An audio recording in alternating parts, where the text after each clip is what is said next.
الماربل، وبيبقى ورقته ما فيها زي اخضر فاتح واخضر غامق كده. بصوا شايفين ورقته شكلها ازاي؟ بيبقى فيها زي خطوط اخضر فاتح في اخضر غامق في لون زي كريم كده. الورقه كلها بالمنظر ده، بيقولوا عليها فاريجيشن او بيقولوا على النوع ده الماربل. اوكي بصوا شكلها حلو ازاي، ونبته جميله جدا يعني من نباتات الشيك جدا، بس بيقولوا عليه ماربل كوين.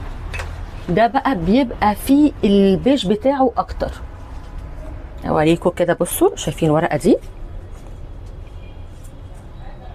اتمنى تكونوا شايفينها. بصوا البيج بتاعها افتح من البيج الاولاني، والنوع بقى في انواع منه كمان الورقه كلها بتبقى قريبه من البياض خالص، يعني بتبقى تلات ارباعها عروق بيضه.